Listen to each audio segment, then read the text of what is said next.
Buenos días, bienvenidos un día más a Aprendiendo PHP. Hoy vamos a cubrir las funciones flecha que, tal como se indica aquí, fueron introducidas en PHP 7.4 y son una sintaxis de lo que ya vimos que eran las funciones anónimas. Por lo tanto, también se implementan utilizando la clase closure, que ya os dije que, bueno, se supone que hace referencia al patrón closure, pero de aquella manera, ¿vale? Las funciones flechas son una manera de declarar funciones anónimas de una manera pues, más sencilla, digamos, ¿no? Entonces, para escribir una función flecha, lo primero que tenemos que hacer es crearnos una variable donde vayamos a guardar esa función flecha, por ejemplo, ¿no? Una función sayHi, a lo mejor. Y ahora escribimos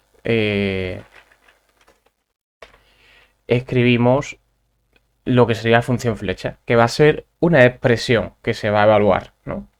Para eso tenemos que escribir la palabra reservada, que ni siquiera es una palabra, es una abreviatura.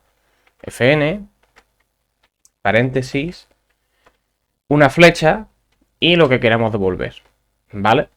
Por ejemplo, en este sayHi, pues yo voy a recibir un nombre, $name, y aquí lo que voy a devolver es hola, $name.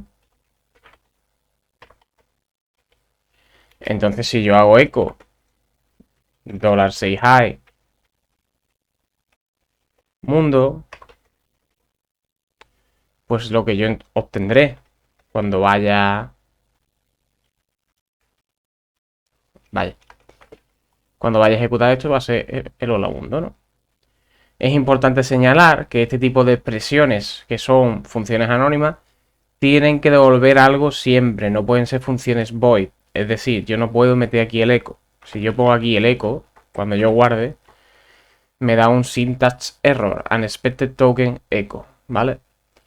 Porque echo haría que esto funcionara, o sea, al hacer echo o la $name, esto no tendría ningún retorno, no tendría ningún valor que devolver. ¿Me explico? En consecuencia, daría error. Porque una función flecha es una función anónima que no puede no devolver nada. ¿Vale? Entonces yo guardo nuevamente y ya se me quita el error. ¿Vale? ¿Qué otras características interesantes tienen estas funciones flecha, ¿no? Bueno, la característica más interesante que pueden tener, por ejemplo, es que si recordáis con las funciones anónimas, teníamos que utilizar la palabra use para recuperar valores del scope del padre. Bueno, del scope del ámbito del padre. En este caso, del ámbito global sería, ¿no? Es decir, cuando yo declaro aquí un $name igual a David, por ejemplo,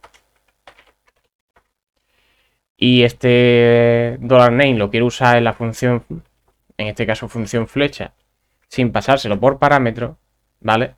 Este $name en la función anónima no tendría ningún tipo de valor, ¿vale?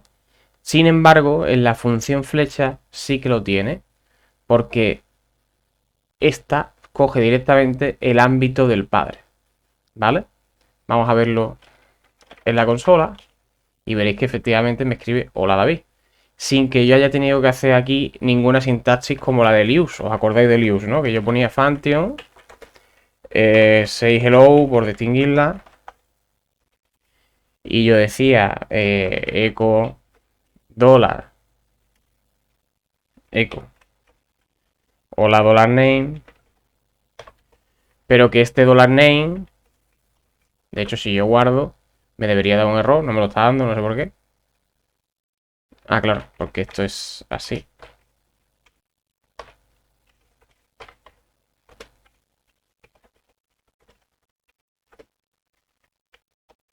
Es que había escrito una función normal, ¿vale?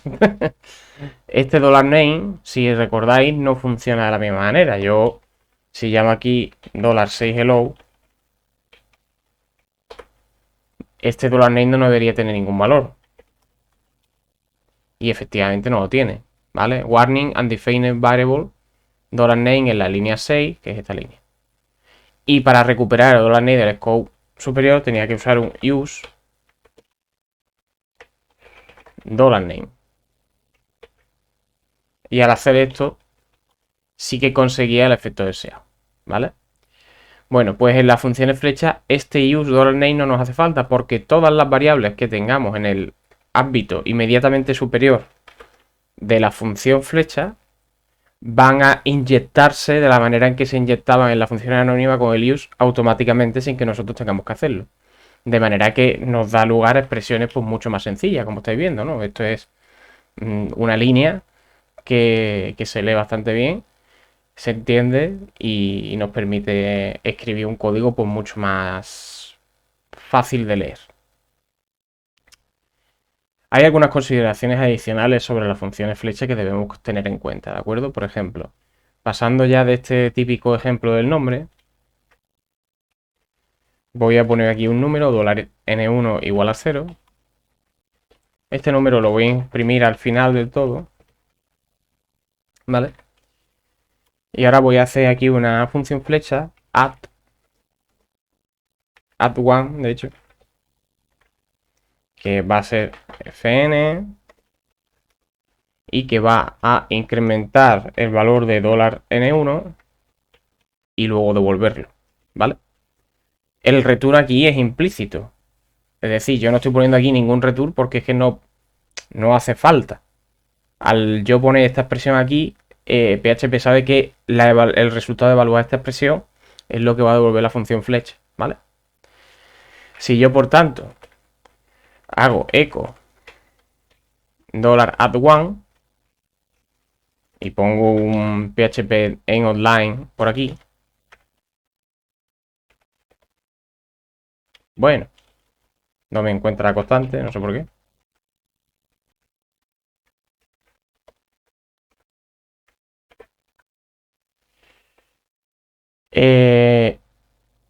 Veremos el comportamiento que tiene esto. Aquí vemos que hemos obtenido un 1, ¿vale? Que primero ha incrementado y luego ha devuelto el valor, o sea que ha sumado a 0, 1, por tanto es 1 y lo devuelve. Pero luego, cuando imprimimos $n1, el resultado sigue siendo 0.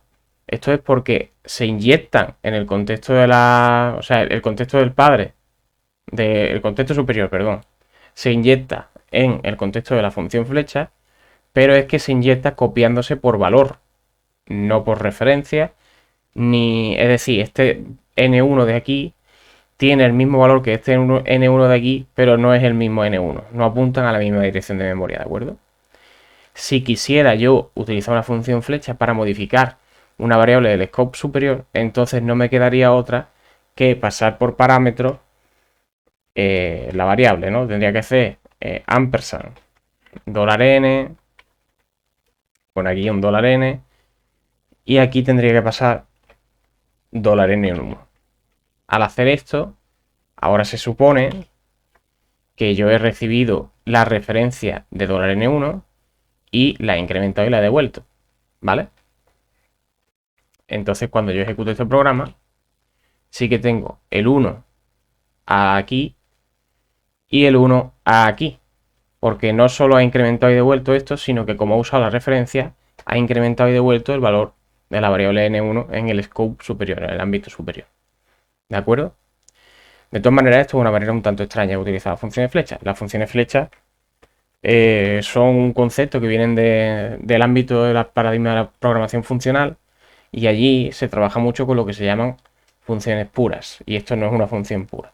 ¿Por qué? Porque esto tiene efectos secundarios. Es decir, haber ejecutado esta función va a hacer que otras funciones u otras funcionalidades de nuestro programa que utilicen la variable $n1 pues se vean afectadas porque ha cambiado el estado de esta variable.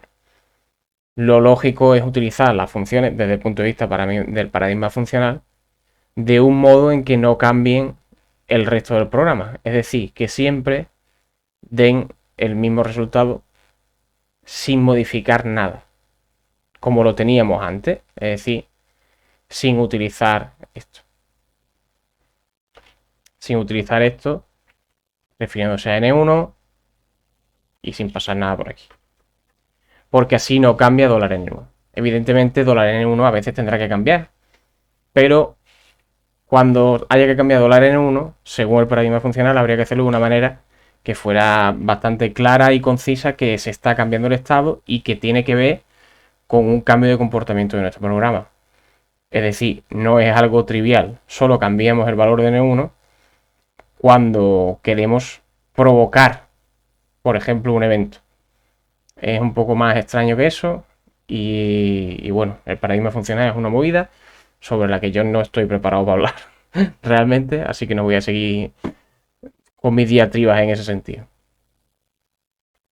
Voy a mirar la documentación a ver si me estoy dejando otra cosa.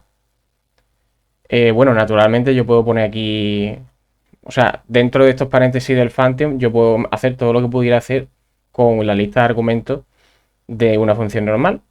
En ese sentido sí que son iguales las funciones anónimas y las funciones, o sea, las funciones flechas con las anónimas y las funciones convencionales. Y bueno, aquí tenéis algunos ejemplos de uso de estas funciones, que bueno, aquí tenéis algunas cosas que no hemos dado, pero esto tampoco lo hemos dado, pero que en general tampoco es que haya mucho más. Simplemente son las consideraciones de que va a inyectar por copia, por valor, el contexto superior de la función flecha y que son funciones que siempre van a devolver algo, que no pueden ser funciones void. ¿Vale? Si tenemos eso claro, pues no debería generarnos ningún dolor de cabeza esto. Así que nada, voy a hacer un ejemplo que creo que puede ser interesante, que es que si recordáis, claro, esto tiene interés. Voy a escribir function say hello y voy a hacer aquella función que recibía por parámetro $name y $callback del ejemplo del otro día, ¿no? Y esta función va a hacer un eco $callback de $name. Bien, esta función decíamos que recibiría un nombre y un callback que era el que iba a decidir cómo se iba a hacer el saludo, ¿no? Entonces yo voy a hacer ahora una función flecha que nos sirva para ese propósito. ¿Qué pasa? Que la voy a hacer en la misma llamada de la función. Voy a hacer un say hello David. Y aquí mismo voy a hacer un fn paréntesis, como recibo el nombre, $name, porque es una cosa que me está inyectando por aquí por parámetros. Mi flechita y aquí voy a poner hola $name. ¿Vale? Y si no me he equivocado, esto funciona perfectamente. Me dice hola David. Entonces ya veis que ahora sí que podemos utilizar esto del $callback de meterle una función por parámetro a otra función. Hostia, nos queda bastante más limpio, ¿no? Y de hecho se lee todo en la misma línea. Ni siquiera tenemos que irnos a buscar otra función que lo haga. Simplemente aquí vemos el nombre que vamos a utilizar y aquí vemos cómo se va a formar el saludo de este hombre. De una manera pues mucho más recogida, mucho más elegante que como lo teníamos que hacer antes, que teníamos que definir otra función, ¿no? Y verdaderamente esto es lo que hace interesante y atractivo para los desarrolladores y para la experiencia del desarrollador el uso de este tipo de expresiones. Bueno, ahora sí que os he enseñado eso, voy a cerrar el vídeo y nos vemos en el próximo.